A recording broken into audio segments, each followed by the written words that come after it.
Commissioner warning ಕೊಟ್ಟರು. ಬೆಂಗಳೂರಿನಲ್ಲಿ road ರೇಜ್ ಪ್ರಕರಣಗಳಿಗೆ ಬ್ರೇಕೇ ಬೀಳ್ತಾ ಇಲ್ಲ. ಸುಸೈಡ್ ಹಾಟ್ಸ್ಪಾಟ್ ಆಗ್ತಾ ಇದೆಯಾ ನಮ್ಮ ಮೆಟ್ರೋ ಅಧಿಕಾರಿಗಳ ಕಣ್ಣು ತೆರೆಸಿದ ಪಬ್ಲಿಕ್ ಟಿವಿ. ಬಿಯರ್ ಪ್ರೇಮಿಗಳ ಜೇಬು ಮತ್ತಷ್ಟು ಭಾರ. ಇವೆಲ್ಲದರ ಡೀಟೇಲ್ಸ್ ಕರ್ನಾಟಕ ಟಾಪ್ 20ಯಲ್ಲಿ.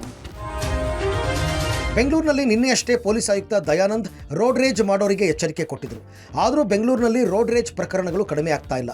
ಕಾರು ಬೈಕನ್ನು ತಡೆದು ರಸ್ತೆ ರಂಪಾಟ ಮಾಡ್ತಿದ್ದವರು ಈಗ ಬಿಎಂಟಿಸಿ ಬಸ್ಸನ್ನೇ ಅಡ್ಡಗಟ್ಟಿ ಕಿರಿಕ್ ಮಾಡ್ತಾ ಇದ್ದಾರೆ. ಎಂಜಿ ರಸ್ತೆಯಲ್ಲಿ ಬಿಎಂಟಿಸಿ ಬಸ್ ಮುಂಭಾಗ ಬೈಕ್ ಸವಾರನೋರ್ವ ಬೈಕ್ ನಿಲ್ಲಿಸಿ ದೌಲತ್ತು ಪ್ರದರ್ಶಿಸಿದ್ದಾನೆ. ಬಿಎಂಟಿಸಿ ಬಸ್ಸನ್ನು ಮುಂದೆ ಹೋಗೋದಕ್ಕೂ ಬಿಡದೆ ಬೇಕಾಬಿಟ್ಟಿಯಾಗಿ ಚಾಲನೆ ಮಾಡಿದ್ದಾನೆ. ನಡು ರಸ್ತೆಯಲ್ಲಿ ಬಸ್ ಅಡ್ಡಗಟ್ಟಿ ಸ್ಟೈಲ್ ಆಗಿ ಪೋಸ್ ಕೊಟ್ಟಿದ್ದಾನೆ. ಬಸ್ ಚಾಲಕ ಹಾರನ್ ಮಾಡಿದ್ರೂ ಸೈಡ್ ಬಿಡದೆ ಮೊಂಡಾಟ ಪ್ರದರ್ಶಿಸಿದ್ದಾನೆ. ಸ್ಥಳೀಯರೊಬ್ಬರು ಯುವಕನ ರಂಪಾಟದ ವಿಡಿಯೋವನ್ನು ರೆಕಾರ್ಡ್ ಮಾಡಿದ್ದಾರೆ. ಸದ್ಯ ಸಾಮಾಜಿಕ ಜಾಲತಾಣದಲ್ಲಿ ವೈರಲ್ ಆಗಿದ್ದು, ಸಾರ್ವಜನಿಕರು ಯುವಕನ ವಿರುದ್ಧ ಕ್ರಮಕ್ಕೆ ಆಗ್ರಹಿಸಿದ್ದಾರೆ. ರೋಡ್ ರೇಜ್ ಬಗ್ಗೆ ಈಗಾಗಲೇ ಸಾಕಷ್ಟು ನಾವು ಇದ್ರ ಬಗ್ಗೆ ತಿಳಿಸಿದ್ದೇವೆ. ಈ ರೀತಿಯ ಮೊದಲನೇದಾಗಿರ್ತಕ್ಕಂಥದ್ದು ಯಾವುದೇ ಸಣ್ಣ ಪುಟ್ಟ ವಿಷಯಗಳಿಗೆ ಏನಾದರೂ ಸಣ್ಣ ಪುಟ್ಟ ವಾಗ್ವಾದಗಳಾಗ್ತಕ್ಕಂಥ ಸಂದರ್ಭದಲ್ಲಿ ಸಂಯಮವನ್ನು ಪಾಲನೆ ಮಾಡಬೇಕಾಗ್ತದೆ, ರಿಸ್ಟ್ರೈನ್ ಇರಬೇಕಾಗ್ತದೆ. ಅನಾವಶ್ಯಕವಾಗಿ ಕೋಪ ಮಾಡ್ತಕ್ಕಂಥದ್ದು ಅಥವಾ ಅನಾವಶ್ಯಕವಾಗಿ ಆವೇಶಕ್ಕೆ ಒಳಗಾಗ್ತಕ್ಕಂತಹ ಅವಶ್ಯಕತೆ ಇಲ್ಲ. ನೀವು ಅವರ ಫೋಟೋವನ್ನು ತೆಗೆದು, ಅಂದರೆ ಏನು ವೈಲೇಷನ್ ಆಗಿದೆ ಅದರ ಫೋಟೋವನ್ನು ತೆಗೆದು ಪಬ್ಲಿಕ್ ಆ್ಯಪ್ನಲ್ಲಿ ಹಾಕಿದ್ರೆ ನಾವು ಅವ್ರ ಮೇಲೆ ನಾವು ಕ್ರಮವನ್ನು ಕೈಗೊಳ್ಳಲಿಕ್ಕೆ ಸಾಧ್ಯ ಆಗ್ತದೆ. ಬೆಂಗಳೂರಿನ ಸಂಚಾರ ನಾಡಿ ನಮ್ಮ ಮೆಟ್ರೋ ಇದೀಗ ಸುಸೈಡ್ ಹಾಟ್ಸ್ಪಾಟ್ ಆಗ್ತಾ ಇದೆ. ಪ್ರಯಾಣಿಕರ ನೆಪದಲ್ಲಿ ಬಂದು ಪದೇ ಪದೇ ಮೆಟ್ರೋ ಟ್ರ್ಯಾಕ್ಗೆ ಜಿಗಿತಾ ಇರೋದ್ರಿಂದ ಬಿಎಂಆರ್ಸಿಎಲ್ಗೆ ಹೊಸ ಟೆನ್ಷನ್ ಶುರುವಾಗಿದೆ. ಕಳೆದ 9 ತಿಂಗಳಲ್ಲಿ 7 ಪ್ರಕರಣಗಳು ನಡೆದಿವೆ. ಇಂತಹ ಪ್ರಕರಣಗಳಿಂದ ಮೆಟ್ರೋ ಸಂಚಾರದಲ್ಲಿ ವ್ಯತ್ಯಯವಾಗಿ ಪ್ರಯಾಣಿಕರಿಗೂ ಸಮಸ್ಯೆ ಆಗ್ತಾ ಇದೆ. ದೆಹಲಿ, ಚೆನ್ನೈ ಮೆಟ್ರೋದಲ್ಲಿ ಪಿಎಸ್ಡಿ ಡೋರ್ ಅಳವಡಿಸಲಾಗಿದೆ. ಆದರೆ ನಮ್ಮ ಬೆಂಗಳೂರಿನ ಮೆಟ್ರೋ ಕಾರ್ಯಾಚರಣೆ ಶುರುವಾಗಿ 13 ವರ್ಷವಾದರೂ ಪ್ಲಾಟ್ಫಾರ್ಮ್ ಸ್ಕ್ರೀನ್ ಡೋರ್ಸ್ ಅಂದರೆ ಪಿಎಸ್ಡಿಯನ್ನು ಅಳವಡಿಸಿಲ್ಲ. ಇನ್ನು ಇಂತಹ ಪ್ರಕರಣಗಳಿಂದ ಎಚ್ಚೆತ್ತ ನಮ್ಮ ಮೆಟ್ರೋ ಟ್ರೈನ್ ಆಪರೇಟರ್ ಮತ್ತು ಮೆಟ್ರೋ ಚಾಲಕರಿಗೆ ಗೈಡ್ಲೈನ್ಸ್ ಪ್ರಕಟಿಸಿದೆ. ಟ್ರೈನ್ ಸ್ಟಾಪ್ ಆದಮೇಲೆ ಪ್ರಯಾಣಿಕರು ಹತ್ತುತ್ತಾ ಇದ್ದಾರಾ ಇಲ್ವಾ ಅಂತ ಗಮನಿಸಬೇಕು. ಪೀಕ್ ಅವರ್ಸ್ನಲ್ಲಿ ಜನ ಜಾಸ್ತಿ ಇರುವ ಹೊತ್ತಲ್ಲಿ ಟ್ರೈನ್ ಆಪರೇಟರ್ ಕಂಟ್ರೋಲ್ ಬಗ್ಗೆ ನಿಗಾ ವಹಿಸಬೇಕು. ಟ್ರೈನ್ ಸಂಚರಿಸುತ್ತಿರುವಾಗ ಮುಂದೆ ಯಾರಾದರೂ ಇದ್ದರೆ ಗಮನಿಸಿ ವೇಗದ ಮಿತಿಯನ್ನು ಕಡಿಮೆ ಮಾಡಬೇಕು. ಆತ್ಮಹತ್ಯೆಗೆ ಯತ್ನ ಆದರೆ ಆಪರೇಟರ್ ಕಂಟ್ರೋಲ್ ಮಾಡಬೇಕು ಅಂತ ಸೂಚಿಸಲಾಗಿದೆ. ಬೆಂಗಳೂರಿನ ಟ್ರಿನಿಟಿ ಮೆಟ್ರೋ ನಿಲ್ದಾಣದಲ್ಲಿ ಪ್ರಯಾಣಿಸಲು ಬಂದ ತಾಯಿಯೊಬ್ಬಳು ತನ್ನ ಮಗುವಿಗೆ ಹಾಲುಣಿಸಲು ಪರದಾಡಿದ್ದ ವಿಡಿಯೋ ಸಾಕಷ್ಟು ಸದ್ದು ಮಾಡಿತ್ತು. ಈ ಬಗ್ಗೆ ಪಬ್ಲಿಕ್ ಟಿವಿ ಕೂಡ ಸುದ್ದಿ ಬಿತ್ತರಿಸಿ ಮೆಟ್ರೋ ಅಧಿಕಾರಿಗಳನ್ನು ಎಚ್ಚರಿಸುವ ಕೆಲಸವನ್ನು ಮಾಡಿತ್ತು. ಈ ಬೆನ್ನಲ್ಲೇ ಘಟನೆ ಸಂಬಂಧ ರಾಜ್ಯ ಮಹಿಳಾ ಆಯೋಗ ಎಂಟ್ರಿ ಕೊಟ್ಟಿದ್ದು, ಬಿಎಂಆರ್ಸಿಎಲ್ಗೆ ಮಹಿಳಾ ಆಯೋಗ ಪತ್ರ ಬರೆದಿದೆ.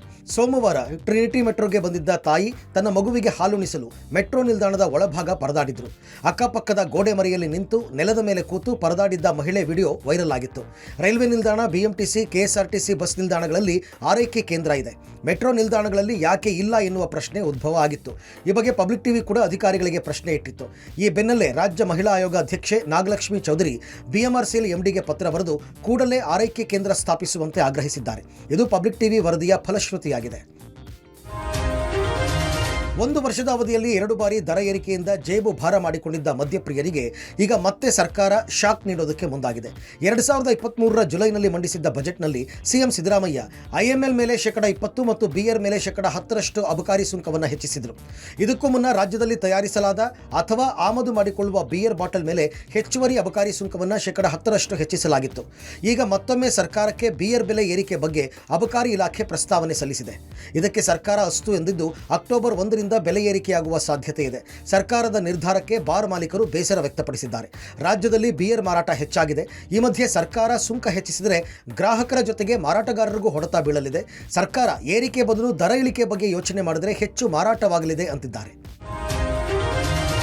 ಯುವತಿಯೋರ್ವಳು ತಾನು ಪ್ರೀತಿ ಮಾಡುವುದಾಗಿ ಸುಳ್ಳು ಹೇಳಿ ವ್ಯಕ್ತಿಯನ್ನ ತಾನಿರುವ ಜಾಗಕ್ಕೆ ಕರೆಯಿಸಿ ತನ್ನ ಸ್ನೇಹಿತನ ಕೈಯಿಂದ ಚಾಕು ಇರಿಸಿದ ಘಟನೆ ಬೆಂಗಳೂರಿನ ಸುದ್ದಗುಂಟೆಪಾಳ್ಯ ಠಾಣಾ ವ್ಯಾಪ್ತಿಯಲ್ಲಿ ನಡೆದಿದೆ. ತನ್ನ ಪ್ರೀತಿಗೆ ಯುವತಿ ಒಪ್ಪಿಕೊಂಡಿದ್ದಾಳೆ ಅಂತ ಖುಷಿಯಲ್ಲಿ ಭೇಟಿಯಾಗಲು ಬಂದ ವ್ಯಕ್ತಿಯ ಮೇಲೆ ಕೊಲೆ ಯತ್ನ ನಡೆದಿದ್ದು ಪ್ರಾಣಾಪಾಯದಿಂದ ಪಾರಾಗಿದ್ದಾರೆ. ಘಟನೆಯ ಸಂಬಂಧ ಇಬ್ಬರನ್ನ ಪೊಲೀಸರು ಬಂಧಿಸಿದ್ದಾರೆ. ಬಟ್ಟೆ ಅಂಗಡಿ ವ್ಯಾಪಾರಿ ಹಿತೇಂದ್ರ ಕುಮಾರ್ ಎಂಬಾತನ ಮೇಲೆ ಕೊಲೆ ಯತ್ನ ನಡೆದಿದೆ.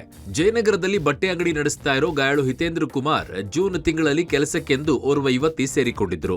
2-3 ತಿಂಗಳ ನಂತರ ಯುವತಿ ಕೆಲಸ ಬಿಟ್ಟಿದ್ದಳು. ಸೆಪ್ಟೆಂಬರ್ 14ರಂದು ಭೇಟಿಯಾಗುವಂತೆ ಯುವತಿ ಕರೆ ಮಾಡಿ ಹಿತೇಂದ್ರನನ್ನ ಕರೆಸಿಕೊಂಡಿದ್ದಳು. ಹೀಗಾಗಿ ಬಿಟಿಎಂ ಲೇಔಟ್ನ ಪಾರ್ಕ್ಗೆ ಯುವತಿ ಭೇಟಿಗೆ ಹೋಗಿದ್ರು. ಇದೇ ವೇಳೆ ಹಿತೇಂದ್ರ ಯುವತಿಗೆ ತನ್ನ ಪ್ರೀತಿಯ ನಿವೇದನೆಯನ್ನ ಮಾಡಿ ಯುವತಿಯು ಕೂಡ ಓಕೆ ಆದಿದ್ದಳು. ಇದೇ ಖುಷಿಯಲ್ಲಿ ಮಾರನೇ ದಿನ ಮತ್ತೆ ಭೇಟಿ ಮಾಡಲು ಹಿತೇಂದ್ರ ಯುವತಿಯನ್ನ ಕರೆದಿದ್ದ. ಪಾರ್ಕ್ನಲ್ಲಿ ಮಾತನಾಡುವ ವೇಳೆ ಯುವತಿಯ ಸ್ನೇಹಿತ ಸಿದ್ದು ಚಾಕು ಸಮೇತ ಏಕಾಏಕಿ ಎಂಟ್ರಿ ಕೊಟ್ಟು ಜಗಳ ಶುರು ಮಾಡಿ ಹಿತೇಂದ್ರಗೆ ಚಾಕು ಇರಿದಿದ್ದಾನೆ. ಹಿತೇಂದ್ರ ಕುಮಾರ್ ಹೊಟ್ಟೆ, ಬೆನ್ನು ಸೇರಿ ಹಲವೆಡೆ ಇರಿಯಲಾಗಿದೆ. ಘಟನೆ ಸಂಬಂಧ ಯುವತಿ ಹಾಗೂ ಆಕೆಯ ಸ್ನೇಹಿತ ಸಿದ್ದು ವಿರುದ್ಧ ಹಿತೇಂದ್ರ ದೂರು ದಾಖಲಿಸಿದ್ದಾರೆ.